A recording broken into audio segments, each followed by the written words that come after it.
Japan owes more money than almost any country on Earth has ever owed. 235% of its entire economy. 1,324 trillion yen. About 235% of the country's GDP. If a person owed 2.5 times their yearly salary in credit card debt, you'd call a financial advisor, maybe a lawyer. Japan just kept going. Bond market stayed calm. Interest rates stayed low. Nobody panicked. Now look at Greece. In 2010, Greece's debt was less than Japan's, around 130% of GDP. Greece collapsed. Riots, bailouts, pension cuts, a decade of economic devastation. Same kind of math, completely different outcome. So here's the question nobody answers clearly. What does broke actually mean for a country? Because if you ask most people, they'll tell you a government is broke the way a person is broke, spent more than it has, can't pay it back, game over. That's not how it works. Not even close. A country with its own currency, its own central bank, and people willing to lend to it, like Japan, like the US, can carry debt that would bankrupt any household indefinitely as long as one condition holds. People keep believing it's good for the money. That's it. That's the whole foundation. Not gold. Not GDP. Belief. Greece didn't have its own currency. It used the euro, controlled by the European Central Bank. When markets got nervous, Greece couldn't print its way out, couldn't devalue, couldn't do anything Japan could do. Same disease. No antidote. Here's a sentence that should terrify you more than it does. The world now owes $251 trillion. That's just above 235% of global gross domestic product, meaning humanity collectively owes more than double what it produces in an entire year. We're not slowly climbing out of debt. We are not even trying to. We're normalizing it. Now here's where it gets uncomfortable. The United States, the country whose currency the entire planet trusts, pays roughly $970 billion a year just in interest on its debt. Not the debt itself, just the interest. That's almost $2.7 billion every single day, disappearing before a single school gets funded or a single road gets paved. And in 2024, for the first time in the post-war era outside brief historical blips, interest payments on the national debt outweighed military spending in a sustained way. Think about what that means. The single largest army on Earth, funded by the single richest economy on Earth, is now being outspent by the cost of money the government already spent years ago. That's not a future risk. That already happened. So why isn't everyone screaming about this? Because the system is built to make debt invisible. Here's the trick, and it's centuries old. You don't have to repay debt. You just have to roll it over. Imagine you have a credit card bill of $10,000. Instead of paying it off, you open a new card, pay the first one with it, and repeat forever, as long as someone keeps approving you for new cards. That's a government bond. Mature debt gets paid off by issuing new debt. As long as buyers show up, the music never stops.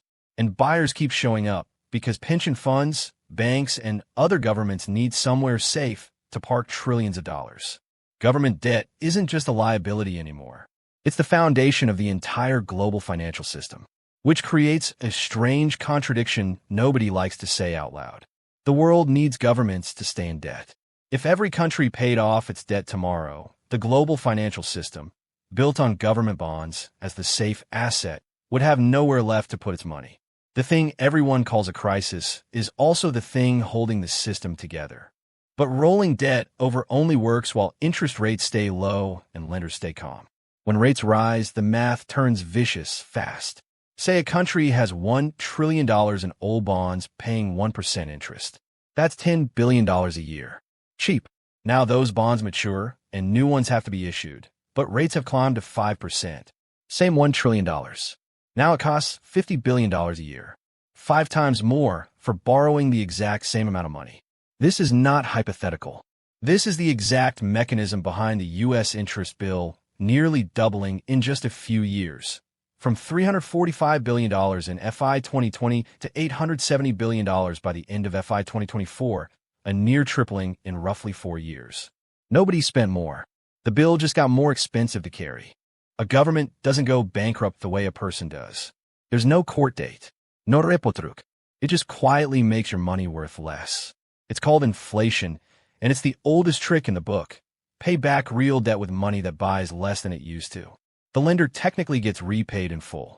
They just can't buy as much with it. That's not a side effect of broken government finances. For a lot of countries, that's the plan. Here's the math, simplified, so you can see exactly how this works.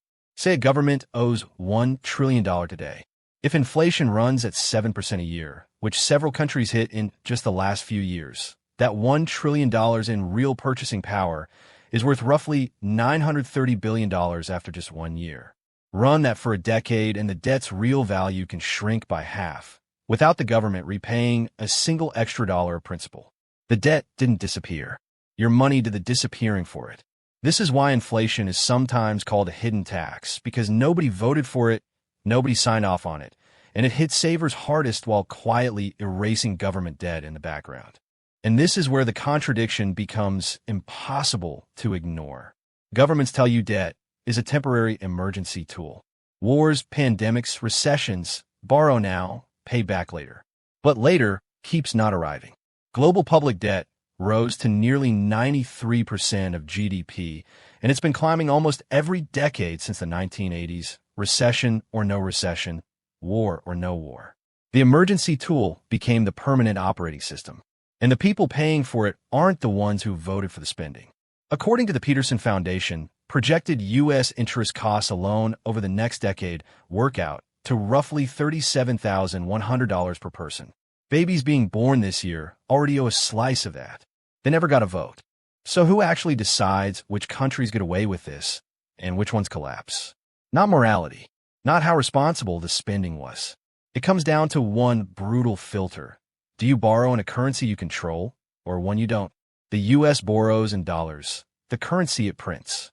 Japan borrows in yen, the currency it prints, and 88.1% of it is held domestically, mostly by its own central bank and citizens. That's like owing money mostly to your own family. Painful, but survivable, negotiable, never going to send a collector to your door. Greece borrowed in euros, a currency it didn't control. Sri Lanka, Argentina, Zambia, countries that have defaulted in the past 2 decades, borrowed heavily in dollars, a currency they couldn't print and couldn't devalue their way out of. Same word, debt. Completely different trap, depending entirely on whose printing press you're standing next to. Zoom out far enough, and a brutal pattern appears. More than 3.4 billion people live in countries where net interest payments on public debt exceed what their governments spend on education or health. Let that sit for a second. Not military spending, not luxury spending.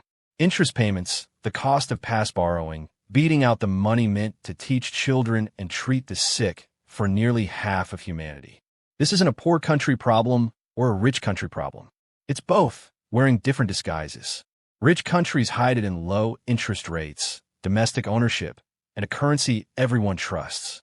Poor countries don't have that luxury, and so their version of the same disease becomes visible faster, uglier, and gets called a crisis, while the rich country version gets called fiscal policy.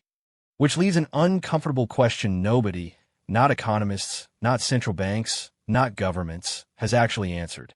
If debt only becomes real the moment people stop believing it'll get paid back, then the entire system isn't running on economics. It's running on a story everyone has agreed, so far, not to stop telling. Japan hasn't broken that story. The U.S. hasn't broken that story. But Greece did. Argentina did, more than once. Sri Lanka did. Nobody knows in advance which thread is the one that snaps. And the people writing the budgets that decide this aren't the ones who'll be paying the bill when it does. If this kind of thing messes with your head a little, that's the right reaction. Hit subscribe. More of this is coming.